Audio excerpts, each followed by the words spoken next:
Rose. Got something to tell you.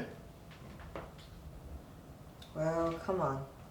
Wait till I put this food on the table. Rose. I don't know how to say this.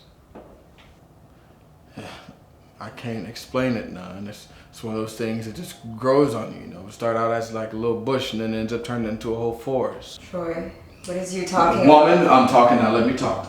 I'm trying to find a way to tell you that. I'm gonna be a daddy.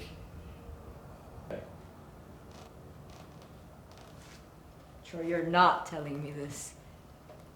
You're gonna be what? Rose, now see... Troy. You're gonna be somebody's daddy. You're telling your wife this? I have to wait years to hear something like this. Years, and you come with this. Rose, it's just...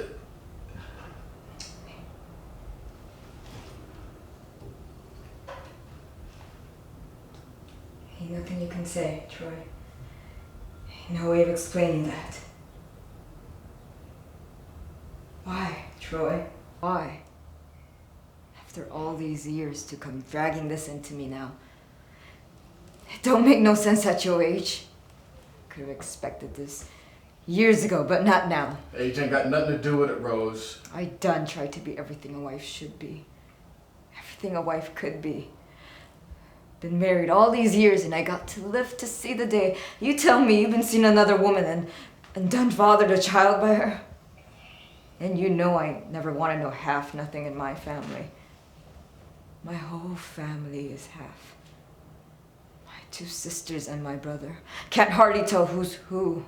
Can never sit down and talk about Papa and Mama. It's your Papa and your Mama. And my Papa and my Mama. Rose, stop it now. And I never wanted that for none of my children. And now you want to drag her behind in here and tell me something. Well, like I think you ought to know. I think it's time for you to know. Well, I don't want to know. God damn it. Well, I can't make it go away. It's done now. And I can't wish the circumstance of the thing away. Maybe you want to wish me and my boy away. Maybe that's what you want. Well, you can't wish us away. I got years of my life invested in you. You should have stayed upstairs in my bed where you belong. Look. We can get a handle on this thing, all right? We can talk it out. We can come to an understanding. All of a sudden, it's we. Where was we at when you was down there rolling around with some godforsaken woman? We should have come to an understanding before you started making a damn fool of yourself. You're a day late and $1 short when it comes to an understanding with me. It's just... like she gave me a different idea. You know, a different understanding about myself.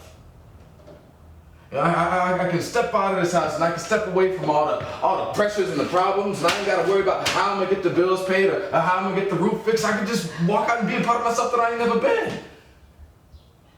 What I want to know is, do you plan to continue seeing her? That's all you can say to me. Yeah.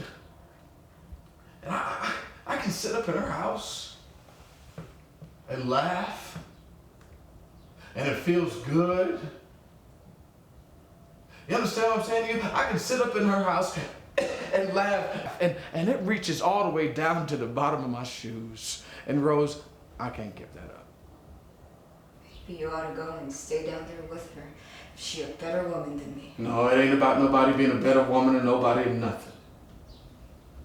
You ain't to blame. A man couldn't ask for a woman to be a better wife than you've been. I'm responsible. I done locked myself into this pattern of trying to take care of you all that I done forgot about myself.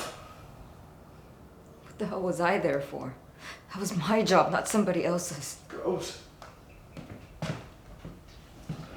I done tried all my life to live decent. To live a good, hard, useful life. And I done try to be a good husband to you the best way I knew how. Maybe I come into the world backwards, I don't know. But it's like you're born with 2 strikes on you before you even come to the plate.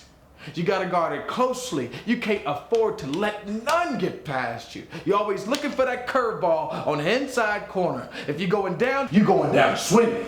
So what you gonna do? And see, I fooled him, Rose. I bunted. And when I found you and Corey in a halfway decent job, I was safe. I wasn't gonna get that last strike. Couldn't nothing touch me. I wasn't going back to the penitentiary. I wasn't gonna lay up in the street with a bottle of wine. I was safe. I wasn't gonna get that last strike. I had me a job. I had me a family. And I was just standing there on first base, just waiting for one of them boys to bring me in, you know?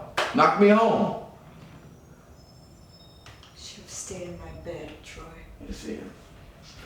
And when I saw that gal, it was just... She firmed up my backbone. And I started thinking, hell, if I just tried, I just might be able to steal second. You understand? After all these years, I wanted to steal second. We're not talking about no baseball. We're talking about you going off and lay in bed with another woman. Bring it home to me. That's what we're talking about. We're not talking about no baseball. See, now, you ain't listening to me, Rose. I'm trying the best I can to tell you. It ain't easy for me to admit that I've been standing in the same place for all these years. I've been standing with you. I've been right here with you, Troy. I got a life too. I gave all these years of my life to stand in the same spot with you. Don't you think I ever wanted other things?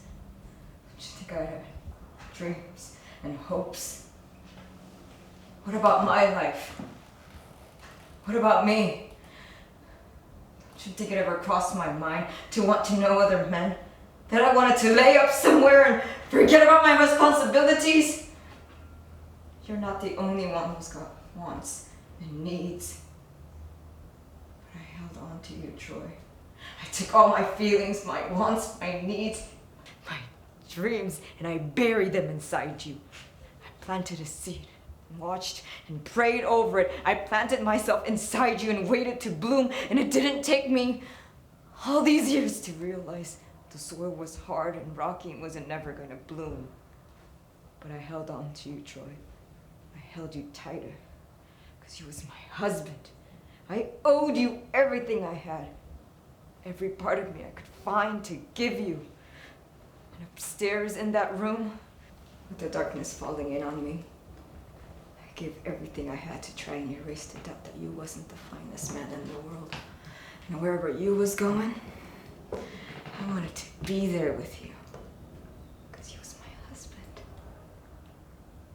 You always talking about what you give and what you don't have to give. What you take too. And don't even know nobody's giving. You saying I take and I don't give? Huh? You saying I take and don't give? Don't you tell that lie on me. Don't you tell that lie on me. Don't you tell them taking it.